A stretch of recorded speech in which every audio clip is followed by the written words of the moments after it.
We need to talk about that in between feeling, the one that I mean, like where you're still working in health, but maybe you've got another creative, non clinical gig on the side.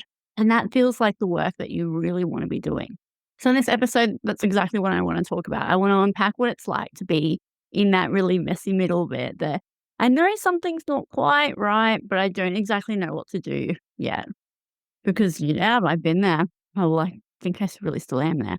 But so there, from secretly wishing I'd be injured so I didn't have to go to work, to genuinely wondering if I was just being super ungrateful for wanting out of something that I'd worked so hard to get into, or that was so hard to get into in the first place. So if that's you, if you're feeling disillusioned with your health career, but you're also not 100% sure you want to go all in your creative business yet, this episode's for you. Hello, hello. Welcome to the place for offbeat health professionals who have bravely swapped their healthcare hats for non clinical creative caps. I'm Caitlin, a psychologist turned copywriter, and this is Healers with Hustles. So, in the last episode, I talked about how to choose a creative business using the concept of ikigai. But today, I want to talk about what happens after that when you've decided what it is. Maybe you tested it out, you love what it is, and you're like, yes, this is it. But then you're still working in health, and it's like, wow, what do we do? It's that weird, wobbly, disorientating middle. And then you're doing the health thing, and it took you years and years to study and to train and to build the confidence up to be able to do what you're doing really well. And yeah, sure, it might be still paying the bills as well. And it might look impressive from the outside too. It can be really hard to decide what to do. Like, do you stay? Do you do both? Do you go part time? Do you just like flip the table and go all out in your creative business? It can be kind of hard to tell.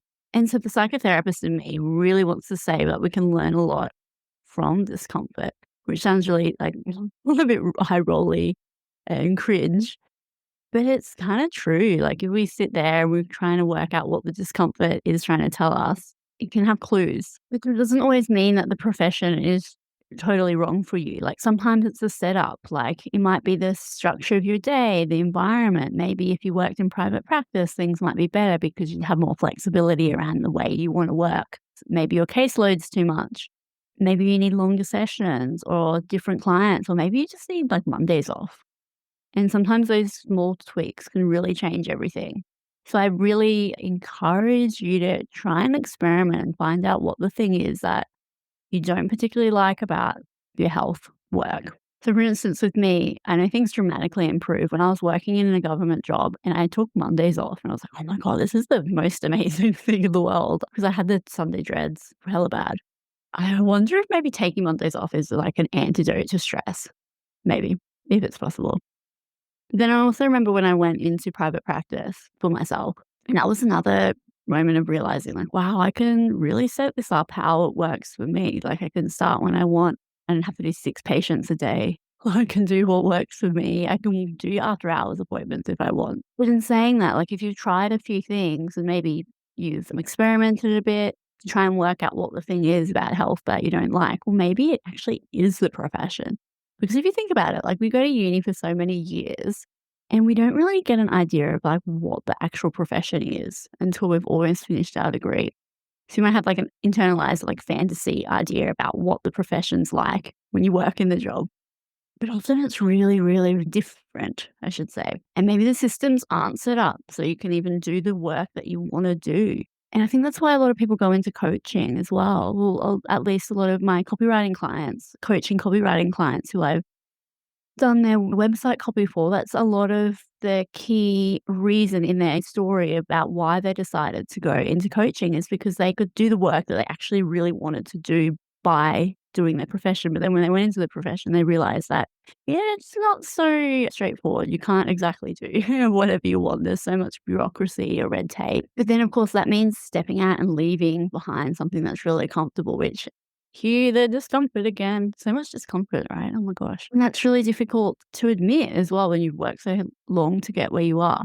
So yeah, when there was you feel confused. And there's a lot of like mixed feelings as well. Like you can feel both proud of what you've achieved, but then also totally disconnected from the profession. Maybe you see others who like love the profession. They're like literally their identity. And it can feel really jarring when you're like quietly in the corner being like, I don't know if I want to be here. And so I want to say this, like just because you can keep going, it doesn't mean you have to. You might not be ready to hear this yet, but I wonder what it would be like maybe in like an alternate universe where there's no such thing as sex debt, the training time that you've put in, the family opinions, the colleagues' opinions, the sunk costs weren't there. Like, what would you actually choose to do? Would you stay in your health world or would you go and follow your creative business?